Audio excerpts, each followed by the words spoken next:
अस्सलाम वालेकुम। आज की वीडियो में हम देखेंगे कि हाबील और काबील कौन थे और काबील ने हाबील को क्यों कत्ल किया और हमारे आखिरी नबी हज़रत मोहम्मद सल्लल्लाहु अलैहि वसल्लम किसके नस्ल से थे।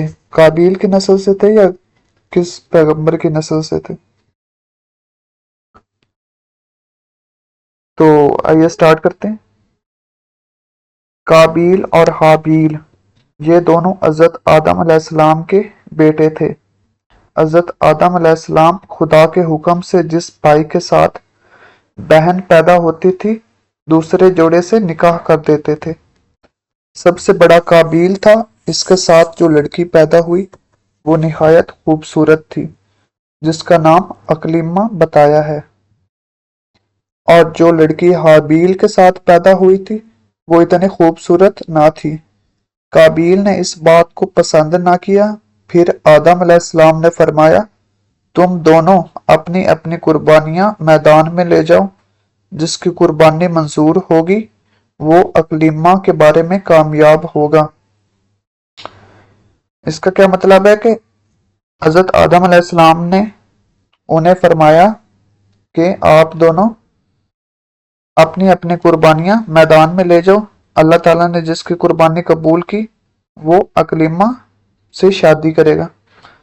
तो हाबील ने अपने रेवड़ से बेहतरीन दुम्बा ले लिया और काबील चौंके नाहक पर था। वो रद्दी गंदुम ले गया।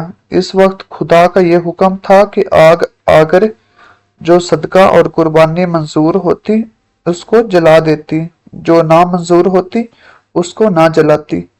तो अल्लाह की तरफ से आग आई और हाबील का दुम्बा जला दिया, और काबील की जो रद्दी और बेकार गंदुम थी वो रह गई। काबील इस तौहीन को बर्दाश्त न कर सका। इसने गैज़ो गज़ब में आके हाबील से कहा कि अब मैं तुझे कत्ल करूंगा। कहते हैं कि जंगल में हाबील एक पत्थर पर सर रखकर सोया हुआ था।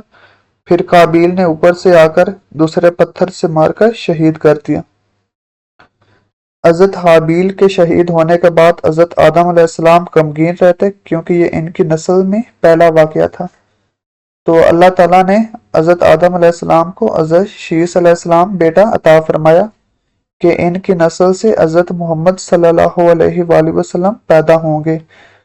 हाबील की शहादत के 5 साल बाद हजरत शीस अलैहिस्सलाम पैदा हुए थे, और हजरत आदम अलैहिस्सलाम ने कबल अज़ वफात हजरत शीस अलैहिस्सलाम को अपना वली अहद बनाया था।